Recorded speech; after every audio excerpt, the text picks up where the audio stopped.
Tonight's episode of TWITS is brought to you by Frost Brew Coors Light. Yeah, that must have been it. Nope. All right, Mike, let's do this. Hello again, everybody, and welcome back to the Week 18 playoff preview edition of TWITS. Joining me once again with no Thor this week, guest host Matt Patricia of the New England Patriots. How are you, sir? Doing good. How are things up north? I guess I'm up north. Yeah, not too shabby, Mike. We're on the crux of a winter storm, though. Ooh. It's been 40 degrees the last 2 days, and it's going to change with about 6 inches of snow to about a high of about 0. So, wow. There's a coating on the trees and cars out there tonight for sure. So my son's enjoy. What's that? I said enjoy. Oh yeah, absolutely. How is it down there? About 60? 70? 70. Damn near, yeah. That'll work. Yeah, my son is actually out playing intramural basketball tonight. Ooh. Indoors. When he doesn't have hockey, he needs to fill up the time, apparently. Nice. So, yeah, no rest for the weary up here, Mike, but we are in playoff season, as you well know. Oh, yeah. It was we'll a rough one last week. Yeah, I know. We'll go ahead and throw up the 2018 NFL playoff bracket. The wild card weekend behind us, Mike. And we've got some interesting matchups here. Falcons and your Vikings, Falcons, Eagles. And then we got the Vikings, Saints. Got a little Steelers, Jaguars, and Patriots, Titans coming up in the divisional round this week, Mike.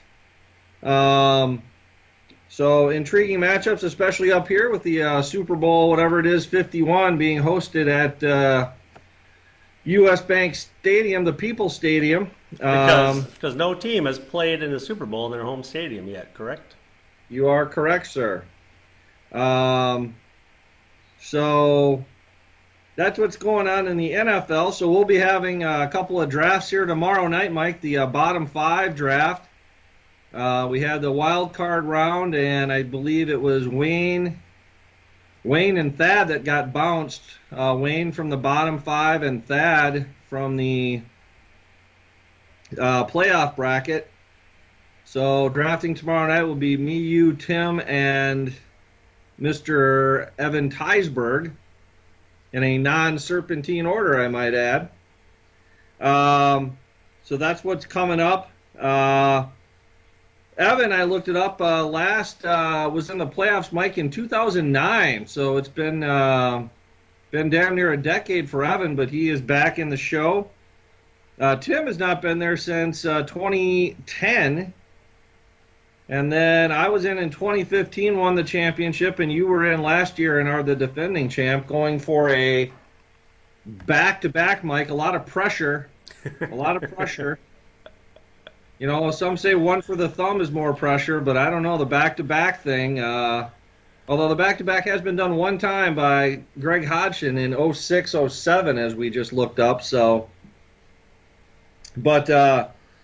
this week we'll just take a look at some shenanigans here. We'll take a look at some records that were set in the 2017 season, and then we'll get ready for a playoff draft tomorrow night.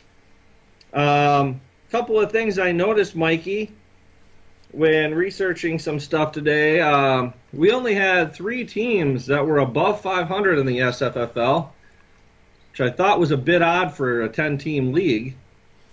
And so I went and did the math on that, Mike, and we'll throw up the graphic here. This is the first time ever that we've had only 3 teams with winning records.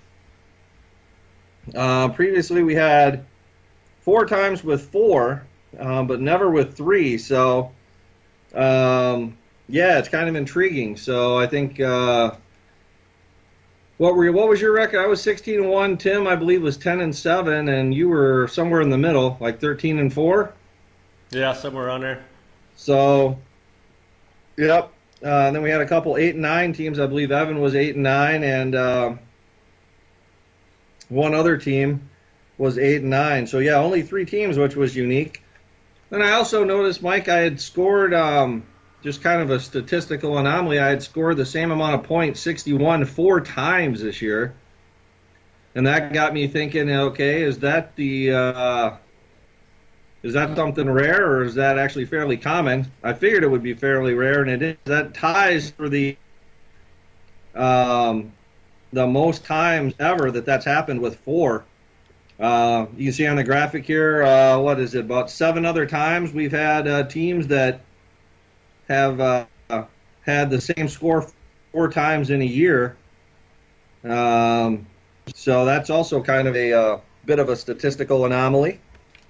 We'll get into all the playoff records and stuff on our wrap-up episode, Mike, coming up in, probably 3 weeks after the aforementioned Super Bowl. But we can put a nice bow on Chalk Talk this year, Mike. Chalk Talk, you lost the juice, so we didn't win it for you. Chalk Talk finishes 5-5, but I do take the TWITS belt as Dog of the Week falls in Week 16 to move it to 4-6. So the Nip Tuck affair, but neither of us lighting the world on fire. And then, Mike, game of the week, 6-4 for both of us. 6-4 with an asterisk for me. I still encourage people to go back and look at that Golden Tate. I think that was a touchdown. That would have moved me to 7-3, but don't even get me started on the the officiating this year. My gosh, what is a touchdown anymore? What's a catch? Oh my God. Yeah, and I'm sure that won't rear its ugly head in the playoffs either. Yeah. All right, Mike. So let's take a little break here. We'll throw up a commercial from our sponsor, and then we'll come back. We'll look at the records that were set in 2017, and then we'll say goodnight and get ready for the playoffs. Back after this. I love playing two-hand touch, eating way too much, watching my team win with the Twins. I love quarterbacks eating dirt, pom-poms and short skirts, fans who won't quit, and those Twins. And I love them too. Here's the football. All right, welcome back, everyone. We're going to take now at the in 2017. The northern tier of records brought to you by Merry Christmas, Happy New Year from Anchor Brewing, 2017 version. So a little thick, kind of almost a porter type beer, but she's tasty. A little late on the New Year thing, but what are you gonna do?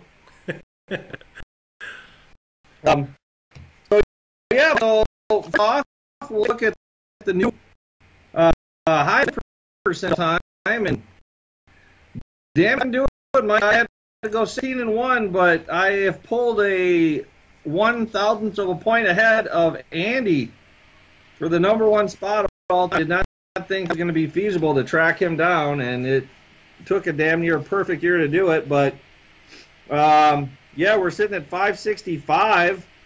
Andy close behind, and Mickey not too shabby either at 551. Mikey a very respectable 535. So their updated win percentage totals all time. We'll take points off. Mike, we cracked the 16,000 barrier points. So thinking about what 23 years. So, yeah, we'll be 20, I'm guessing, in about 4 years. There's everyone's all-time point totals, including Paul's 400.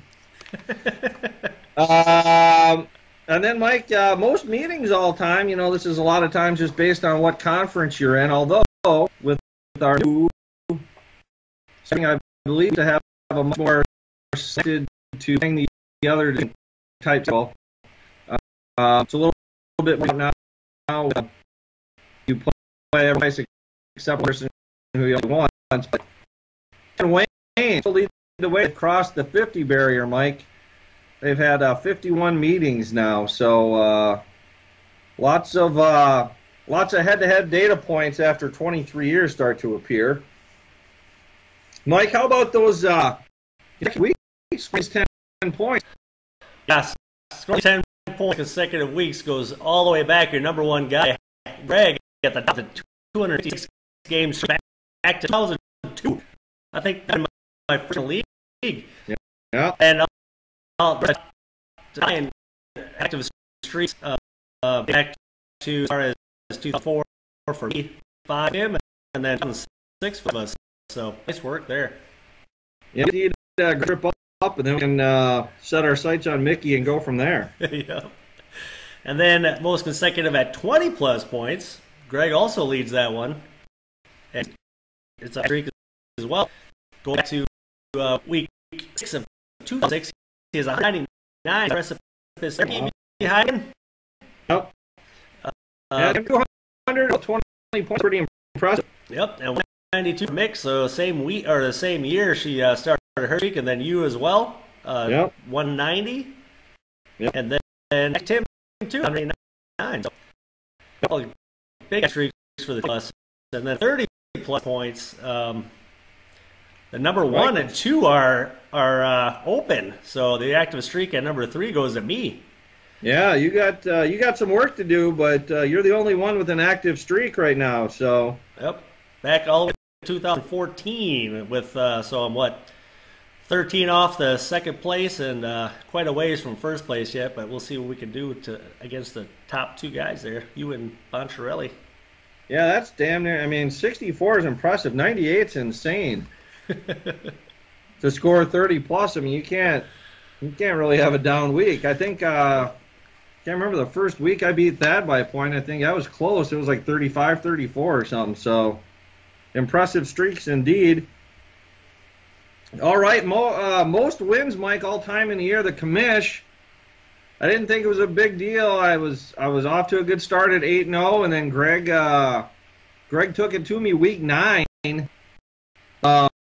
Little did I would have another 8-game week after. So, I guess I got it at 17 a year.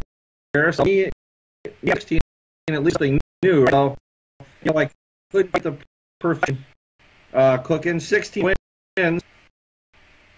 8 in that 16 wins by the backs. We see that 319 running back points this year with good pick than I myself. Allow myself to myself at 316. Good for a tie percent there. So years from the running owners. And Mr. Heisberg, ET, goes out and sets ties the all-time record for most place kicking points in a year with 172. And I thought I had a pretty good year with Zerline and Bucker. But apparently, quietly, I didn't even really notice that Steven Goskowski was having that kind of year. But he did, averaging digits per week on the kicker, third owner, ever that. So, nice job by Mr. Heisberg. Why don't you self here on the defensive stats? Yeah, late pickup on the Jacksonville D after I was fed up with the Packers, and it made a 4th place defensive points all time with 104. Not too far off the 3rd place of Bill a couple of years ago, and 119 from 2012. That's a heavy number there. Yeah, I cannot league indeed. I follow some guys, man, but I take a defense in my butt. So, nice help to you. Not that one, but that's up to on the 104. That's impressive. And the extra look at it as a bonus points all time. I saw I was checking the webpage every week to see for bonus. You're a killer. So coming in fourth place, behind yourself. Yep. Myself.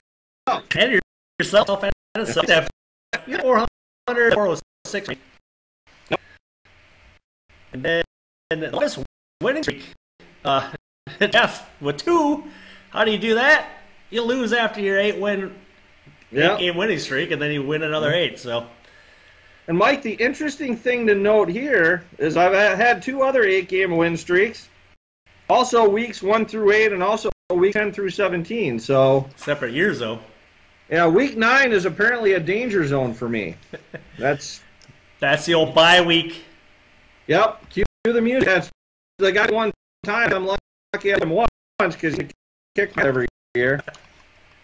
And then, Mikey, let's take a look. Most combined points in a season between owners. Evan and I squared off twice this year, Mike. 78-64 was the final first time, and 81-70 was the final the second. Good for 293, which is good for first place all time. Yeah, Evan, that's the bad beat story there, putting up 70 and 64 and not getting a win. And then in terms of weekly high scores, Mike, the commish set the tied for third with 5. One behind Jeff in 96, Wayback Machine, and Bill in 2015. And then most week, 50-plus points all time. The commish comes in with a tie for first. 14 of the 17 weeks were 50-plus. A Murray of gophers, as they say at the Gopher game, with a ton of people that have 14 there, about 7 or 8 that have done that. And then rounding out our last couple of records here for 2017, most double-digit victories in a year. The commish had 10. Not quite good enough to get to first place. That would be Thad, Mickey, and Jeff with 11. And then, Mike, you and Mr. Boncher had 2 squeakers this year, which that had gone differently. I'm guessing with the fact that we didn't have anyone else, only had 3 teams on the plus side of 500, that might have changed things quite a bit. Would have made week 17 pretty interesting anyway, I'm guessing. Yeah. But yeah, you guys both had 2 squeakers there by a point. Andy in 01 had 3, and Greg in 05 with 3. So those are your records for 2017, Mike. Nice work. Yeah, go ahead. Oh, I said nice work. Yeah. Everyone. Yeah, nice work, everyone, in our, I believe, our 23rd season. So, not quite done with this season, though, Mikey. We've got, like I said, big draft tomorrow night on the bottom 5. See who's going to get the number 1 pick. And then the playoff draft. So, we'll have that. That's cumulative through the Super Bowl. So, let's see. That's 1 week, 2 week, bye week. I think, do they still do a bye week between the Super Bowl? I think they do. So, yeah, we'll probably be back with our wrap-up show in 3 weeks, 3.5 weeks. So, until then, congrats to everyone on a great season. Good luck to my fellow playoff competitors. And as usual, if you'd like to catch this episode, any past episode, head on over to our YouTube channel. Or head on over to vh1classic.com. So until the wrap-up show, we will say goodnight to my broadcast partner, Mr. Mike Paddock, and we'll see everyone back here for the last show of the year. Adios. Adios.